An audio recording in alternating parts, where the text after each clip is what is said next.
안녕하세요. 노무사 행정쟁서법 25년도 기출문제 해설하도록 하겠습니다. 저는 이승민이고요. 여러분들 이제 참고하시고 다른 의견이 있으면 제 이메일 대장빵빵 다음 넷으로 좀 보내주시면 되겠습니다. 자, 문제 1번의 경우에 첫 번째 왼편은 이제 문제이고요. 오른편은 제 사례 자료예요. 출제된 부분. 문제 1번의 경우 이제 근로자 갑의 경우와 그다음에 이제 사례 2의 경우는 근로자 의뢰의 경우로 나누어서 있고, 갑의 경우에는 처분 사유, 처추변, 별개, 즉 기본적 사실관계가 다른 것인데 이거를 상대방 갑이 동의했기 때문에 판례에 의하면 이걸 받아들여서 이제 판단할 수가 있고, 그다음에 인용 판결이 확정됐을 때 간접강제를 묻는 것이죠. 간접강제. 그래서 간접강제 묻는 것이고, 사례 2의 경우에는 간접강제 요건을 충족했는지, 사례 2의 경우에는 이제 근로자 의뢰의 경우에 내부 이임하면 이제 무효인데 환수 처분해서 돈을 이제 죽었을 때 무효의 사유인 경우에 낸 돈을 돌려받은 방법, 예전에 최근에 기출된 문제와 똑같은 쟁점이에요. 선결 문제와 관련된 것이고, 그래서 물음 1의 경우에는 거부 처분 취소 판결이 확정된 후에 물음 1의 경우에 다른 기본적 사정과 다른 처분 사유를 들어서 다시 거부한 것은 원칙적으로 기준에 반하지 않지만 판례에 따를 때 상대방이 동의했으면 따라서 충분히 심리한 것이기 때문에 따라서 형식적으로 판단하지 않고 기존에 반하는 새로운 거부 처분이다. 그래서 간접강제 인용 여부니까 인용 여부 요건 불충족해서 기각으로 쓸지 아니면 충족해서 인용으로 쓸지인데, 판례를 정확히 아신 분들은 충족해서 인용될 것이다 이렇게 쓸 것이고, 판례를 잘 모르신 분들은 이제 불충족해서 기각이다 이렇게 쓸 것인데, 판례 아신 분들이 이제 점수가 높겠죠. 그래서 요거는 이제 제 자료에 여기 사례집의 문제 18번에 해당하는 것이고, 노무사 이제 23년 노무사 기출문제로 해설을 해놨고요. 그다음에 이제 25년 3기에 5회 자료로 드린 이제 최신 판례 2사 최신 판례 23, 24 최신 판례 드렸고, 마지막 24-9에서 요 처추변으로 이제 판례는 문제였었는데, 처추변 문제였었는데 그래서 기속력까지 설시를 했어요. 그래서 그 자료에 요 17페이지에 보면 이렇게 돼 있죠. 상대방의 명시적 동의에 따라서 처추변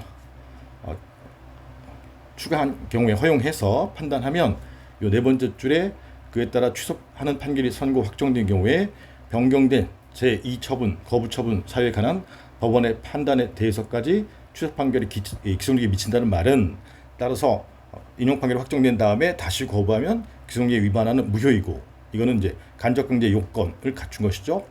재처분 의무 불이행과 다를 바 없기 때문에, 따라서 간접강제 요건을 갖춘 것이니까 인용해야 된다. 그래서 간접강제 요건 가운데 새로운 거부가 기속력에 위반해서 당연 무효인지 여부, 여기를 쓰는 게 가장 큰 포인트예요. 그다음 이제 물음 2의 경우에는 선결 문제 제가 이제 제 사례집에 요 22번에서 노무사 문제는 이제 17년도에 떴기 때문에 무효사인 경우에는 취소사유가 A급이다 이렇게 말씀드렸는데, 요 무효사인 경우도 정확히 알고 계셔라 이렇게 말씀드린 내용이에요. 요거하고 똑같은 쟁점인 거죠. 그래서 물음 2의 경우에 주체상의 하자니까 내부임 됐으니까 주체상의 하자이고, 따라서 이제 자신의 명의로 했으면 무효사유이고 이제 피고적격은 충족하죠. 그렇지만 이제 본안 심리에서 무효사유다 이런 피고적격 내부임 이걸 낸 거죠. 그래서 항고송을 제기해서 다시 반환받고자 할 때 무효사유니까 의리 제기할 수 있는 구체적인 소송 유형은 로마자 2번은 무효확인 소송이고, 그 다음에 그 소송 유형에서 피고를 써라. 그 피고가 이제 무효확인 소송에서 대원소에서 1번 피고적격 내부 위임의 경우에 피고는 그 자기 명으로 처분한 내부 위임 받은 자, 즉 수임청이다. 이걸 쓰는 것이고요. 그 다음에 두 번째 이제 확인의 이익이죠. 확인의 이익이 필요 여부에서 긍정설이 있으나 이제 부정설에 의하면 확인의 이익이 필요 없으니까 협의 소익을 충족하고, 본안 심리에서 기속력중 원상 회복 의무 조문이 없기 때문에 견해가 대립하는데 긍정설 타당하다 해서 긍정설에 의해서 원상 회복 의무를 이행하면 을이 이제 해당 소송의 인용 판결을 통해서 의리 지원금을 반환받을 수 있다. 이런 논거를 쓰게 되는 것이죠. 그래서 무효확인 소송으로 돌려받을 수 있다. 이거 쓰는 것이고, 그다음 이제 로마자 3번에 부당이득 반환 의무 이행 소송, 이것도 써야 되겠죠. 부반소의 경우에는 얘를 먼저 제기하면 일단 그 권리의 법적 성질이 공권이지 사건이지 판례, 사건설, 공권설 어느 설에 의하든 당사소송이든 공권설에 의한 또는 사건설에 의한 민사소송이든 선결 문제에서 공정력이 발생하지 않아서 환수 처분의 무효성을 판단해서 이 소송으로 돌려받을 수 있다. 그래서 로마자 2번의 무효확인 소송의 핵심이에요. 제가 보기에는 이 쟁점을 파악하지 못하신 분들이 꽤 있을 것이기 때문에 좀 어려운 문제라고 보여져요. 어려운 문제. 점수 차이가 많이 났을 거다라고 보여지고요. 다음에 문제 2번의 경우에 문제 2번은 이제 변경 심판 가가지고 여기 심판 가서 일부 인용의 이행 재결, 즉 변경 명령 재결이 나왔을 때 뒤에 이제 후속 3월 변경 처분까지 나온 경우에 갑이 불복할 경우, 그럼 이제 판례는 요거는 이제 제 사례집에 문제 1-4-1 요 문제하고 똑같은 거죠. 똑같은 거. 그래서 일단 첫 번째 대상 적격에서는 이제 변경된 원처분설에 의하면 날짜가 당초죠, 당초. 그래서 8월 26일자 변경된 원처분설에 의하면 8월 26일자 3월 정지 처분인데 11월 25일자로 했기 때문에 대상 적격 불충족. 그다음에 피고 적격은 이제 관할 행심위가 아니라 요 고용노동부 장관 A를 피고로 해야 되니까 피고 적격 불충족. 변경된 원처분설에 의하면, 그다음에 제소 기간은 요 판례에 의하면 이제 심판을 거친 것이기 때문에 재결서 정본을 송달받은 날인 11월 18일부터 90일 내 12월 10일이기 때문에 이제 충족한다. 그래서 각각 검토하라고 했으니까 이렇게 목차를 달고 쓰시면 되겠어요.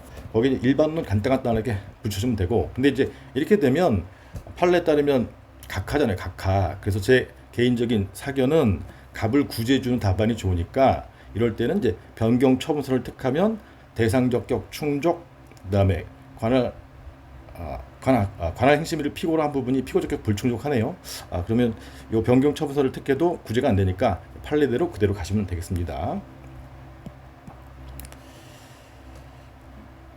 그다음에 이제 문제 3번. 그래서 문제 2번은 뭐 다들 잘 쓰셨을 것 같고요. 이제 문제 3번의 경우에 제가 보기엔 좀 어려운 문제였었어요. 문제 3번과 관련되는 제 사례집은 문제 26번에 여기 내부임 요 판례 0740 문제죠. 내부임 이제 앞에 있었는데 여기 요거는 내부임은 아니고 청사 사용 허가의 법적 성질이 행정재산의 목적의 사용 허가 이거든요. 그래서 목적의 사용 허가, 사법상 계약설, 뭐 두 번째 양자 혼합설, 그다음 특허설이 있는데 제가 이제 수업 중에 요 사법상 계약설하고 특허 판례 입장을 꼭 알고 계셔라 이렇게 말씀드렸죠. 그래서 첫 번째 줄에 청사 행정재산이고 목적 외로 편의점할 것이기 때문에 목적의 사용 허가, 요 사용 허가 행정재산의 목적의 사용 허가의 법적 성질이 이제 로마자 2번이죠. 사법상 계약설이 있지만 특허설이 타당하다. 특허 이런 권한을 설정하는 특허다. 특허. 그래서 이제 특허를 받고 이용하고 있었는데 사후적 사유로 해지, 용어는 이제 해지라고 나왔지만 얘는 이제 사후적 사유에 의해서 장래를 행해서 소멸시키는 철회다. 그래서 로마자 3번에 철회 여부, 취소와 철회 개념을 써주고 사안은 사후적 사유에 의한 것이기 때문에 철회로서 처분에 해당한다. 그 다음에 이제 무효 사유에 해당하는 하자가 있으니까 이를 소송상 다투려면 제기하는 소송은 이제 무효확인 소송이 되겠죠. 무효확인 소송.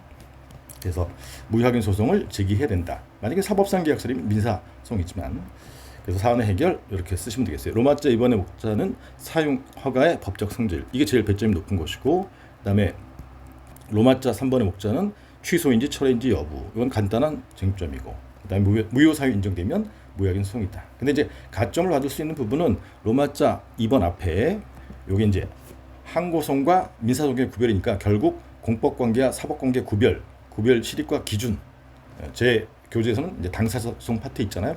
그걸 써주시면 그래서 구별 기준이 권력설, 뭐 이익설, 종합설, 주리, 주체설 이런 거 있잖아요. 주리 권복 이렇게 해가지고 그거 써주시면 점수가 더 올라갈 수 있어요.